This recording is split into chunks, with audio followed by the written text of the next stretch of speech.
হচ্ছে আমাদের এই প্রচেষ্টার লক্ষ্য। আমাদের মাননীয় প্রধানমন্ত্রী এই বিষয়ে অত্যন্ত সচেতন এবং তার নির্দেশে আমরা একাধিকবার আন্তঃমন্ত্রণালয় সভা করেছি এবং এটির প্রস্তুতি হিসাবে আমরা কিছু কার্যক্রম হাতে নিয়েছি, যেটি আপনাদের মাধ্যমে সারা দেশে আমরা দেশবাসীর কাছে পৌঁছাতে চাই। প্রথমত, কুরবানির পশু চামড়া যেন নষ্ট না হয়, সংরক্ষণ জ্ঞানের অভাবে বা উপকরণের অভাবে, সেই জন্য সারা দেশে সরকারের অর্থায়নে লবণ পৌঁছানোর ব্যবস্থা হবে এবং জেলা প্রশাসন, উপজেলা প্রশাসনের মাধ্যমে মাদ্রাসা বা সংশ্লিষ্ট জায়গায় যেন লবণ পৌঁছে যায় সেটি আমরা নিশ্চিত করছি সরকারি অর্থায়নে। দ্বিতীয়ত, কুরবানির পশু কিভাবে জবাই হবে সেই প্রশিক্ষণটি কৃষি মন্ত্রণালয়ের অধীনে বেশ অনেকদিন যাবৎ এটি চলমান আছে। হাজার হাজার যারা পশুর মাংস বিক্রি করে জীবিকা নির্বাহ করেন তাদেরকে সেই প্রশিক্ষণ দেওয়া হয়েছে, মাংস ব্যবসায়ীদেরকে সেই প্রশিক্ষণ দেওয়া হয়েছে। তৃতীয়ত, জেলা প্রশাসন এবং উপজেলা প্রশাসন মাদ্রাসার সাথে সংশ্লিষ্ট যারা আছেন তাদেরকে ডেকে প্রশিক্ষণের ব্যবস্থা করবেন যে চামড়াটি সংরক্ষণের ব্যাপারে। আমি আগেই বলেছি চামড়া সংরক্ষণের জন্য লবণ লাগে, সেই লবণটি সরকার বিনামূল্যে সংশ্লিষ্ট জায়গায় পৌঁছে দেওয়ার ব্যবস্থা করেছে। তৃতীয়ত, এটির সচেতনতার জন্য আমরা টেলিভিশন, ইলেকট্রনিক মাধ্যম, পেপার পত্রিকায় এবং লিফলেট বিতরণের মাধ্যমে একটা ব্যাপক প্রচারণার উদ্যোগ নিয়েছি। একইভাবে ইসলামিক ফাউন্ডেশনের সাথে সমন্বয়ে সমস্ত মসজিদে জুম্মার নামাজের পরে এবং ঈদের সময়ও, ঈদের পূর্বে মসজিদগুলিতে, মাদ্রাসাগুলিতে এই বিষয়ে আমাদের সম্মানিত ইমাম সাহেবরা মুসল্লিদের সচেতন করবেন যে কুরবানির পশুর চামড়া যেন সংরক্ষণ করা হয় এবং এটি সদ্ব্যবহার করা হয়। আপনারা সবাই জানেন যে আমাদের দেশে হাজার হাজার কওমি মাদ্রাসা আছে এবং সেই কওমি মাদ্রাসাগুলি সবই কওমের টাকার উপর নির্ভরশীল, কওমের দানের উপর নির্ভরশীল, মানে সমাজের দানের উপর নির্ভরশীল। প্রতি বছর কুরবানির পশুর চামড়া থেকে সামান্য কিছু টাকা আসে, সেটি এই মাদ্রাসাগুলির জন্য অর্থের উৎসের অন্যতম একটি উৎস। তো এটি যাতে সদ্ব্যবহার হয় সেটির জন্য আমরা এই পদক্ষেপগুলি নিয়েছি। আর প্রতি বছরের ন্যায় এইবারও চামড়ার একটা দর আমরা জানিয়ে দিব আপনাদের মাধ্যমে দেশবাসীকে, যে দরে কাঁচা চামড়া বিক্রি হবে।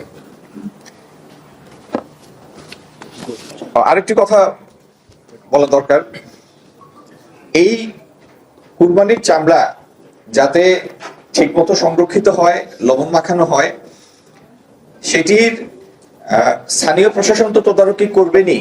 ঈদ এবং ঈদের পরবর্তী সময়ে স্থানীয় প্রশাসন অত্যন্ত সচেতন থাকবেন। এই মন্ত্রণালয়ের অনেকগুলি টিম সারা দেশে সক্রিয় থাকবে এবং আমরা আমাদের মাননীয় সংসদ সদস্যদেরকেও অনুরোধ জানাবো, তারাও ইনশাল্লাহ সক্রিয় থাকবেন এই প্রক্রিয়াটির সাথে, যেন সারা দেশে একটা সমন্বিত উদ্যোগের মাধ্যমে কুরবানির পশুর চামড়াটা সংরক্ষিত হয় এবং দেশের এই সম্পদের সদ্ব্যবহার হয়।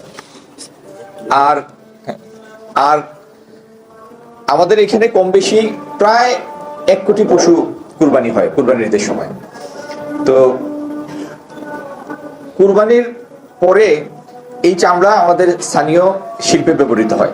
আমরা চাই স্থানীয় শিল্পে পুরোপুরি চামড়াটি ব্যবহৃত হোক, যাতে মূল্য সংযোজিত হয়ে, ভ্যালু এডেড হয়ে তারপরে পণ্যগুলি দেশের বাইরে যাক। তারপরেও আমরা যদি দেখি প্রয়োজন বোধে, এই মুহূর্তে আমি বলছি না, প্রয়োজন বোধে আমাদের কাছে যদি প্রতীয়মান হয় যে প্রয়োজন বোধে ওয়েট ব্লু চামড়ার রপ্তানি কিছু সময়ের জন্য সুযোগ দেওয়া দরকার, সেটি কুরবানির পরবর্তী সময়ের অবস্থা বিবেচনায় আমরা সেই সিদ্ধান্ত নেব। আমাদের প্রথম লক্ষ্য হচ্ছে আমাদের যে শিল্পগুলি আছে তারা যেন চামড়াটির ব্যবহার করে, কিন্তু তারপরে যদি আমরা দেখি যে না, এটির ব্যত্যয় হওয়ার কোনো সম্ভাবনা আছে, প্রয়োজন বোধে আমরা সেই পদক্ষেপ নেব। এই মুহূর্তে আমরা সেই প্রয়োজন অবশ্য এই মুহূর্তে দেখছি না। ঢাকার ভিতরে গরুর চামড়া নির্ধারিত মূল্য হবে প্রতি বর্গ ফুট 62 থেকে 67 টাকা প্রতি বর্গ ফুট, আর ঢাকার বাইরে 57 থেকে 62 টাকা। লবণযুক্ত চামড়া বলতেই লবণযুক্ত চামড়া। আর খাসির চামড়া ঢাকা এবং ঢাকার বাইরে সবই 25 থেকে 30 টাকা। আর বকরির চামড়া 22 টাকা থেকে 25 টাকা। এই এই এই হচ্ছে 3 ধরনের মূল্য। আর গরুর ক্ষেত্রে ঢাকার ভিতরে এবং ঢাকার বাইরে একটু পার্থক্য আছে।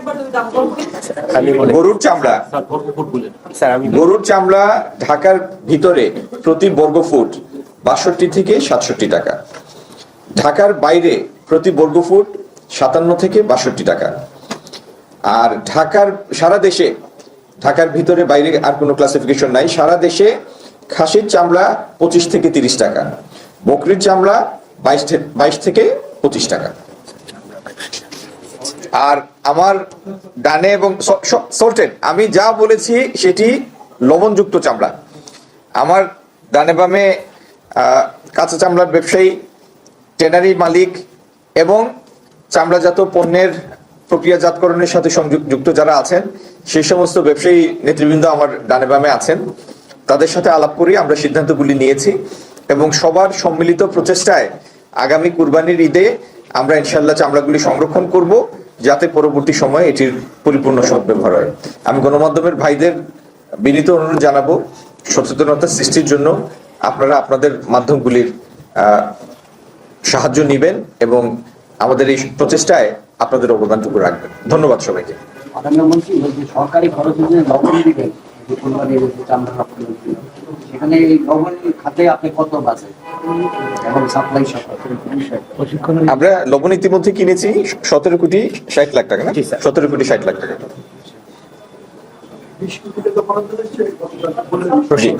প্রশিক্ষণ সহ 20 কোটি।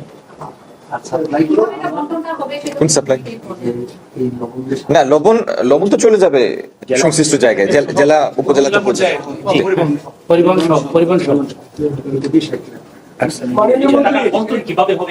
টাকার তো বন্টন হবে না, লবণের বন্টন হবে।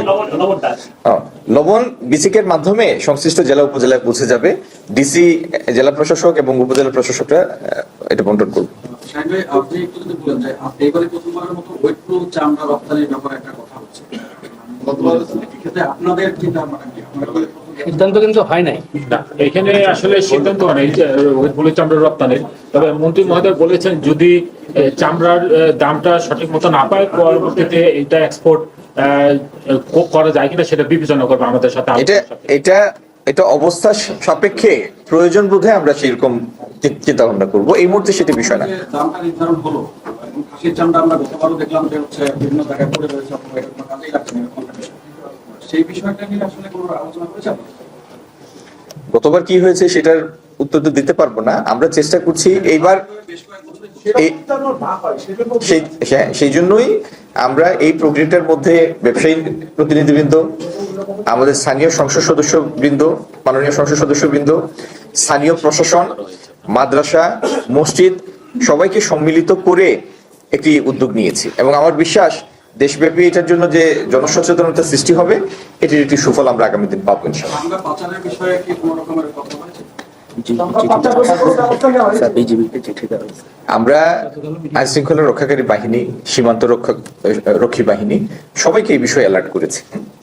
আর চামড়াটি সংরক্ষিত হবে নির্ধারিত সময় পরে, সেটি ঢাকায় এসে ঢুকবে 7 দিন পরে, এবং এই সময়ে ঢাকা এবং ঢাকার আশপাশের চামড়া যেন সিটিপি পরিশোধন করতে পারে, সেইভাবে বিবেচনায় নিয়েই আমরা পুরো পরিকল্পনাটি সাজিয়েছি। দাম না পেয়ে আসলে বিভিন্ন সময় নদীতেও ফেলে যাওয়ার কথা আমরা দেখেছি এবং সিন্ডিকেটের কথা তো আছে, সেসব বিষয়টা কি কোনো? আমার পরিকল্পনাটা আপনাদের কাছে বলেছি এবং আমরা যখন পরিকল্পনা করি সম্ভাব্য কি কি সামনে পিছনে ডানে বামে আছে সেগুলি বিবেচনায় নিয়ে পরিকল্পনা করেছি। প্রত্যেকটি আলাদা আলাদা করে জিজ্ঞেস করার দরকার নেই। ধন্যবাদ।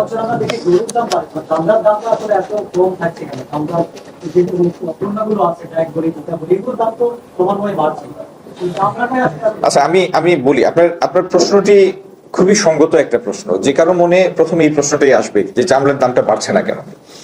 হাজারীবাগ থেকে যখন ট্যানারিগুলি রিলোকেট হয়ে সাভারে গেল,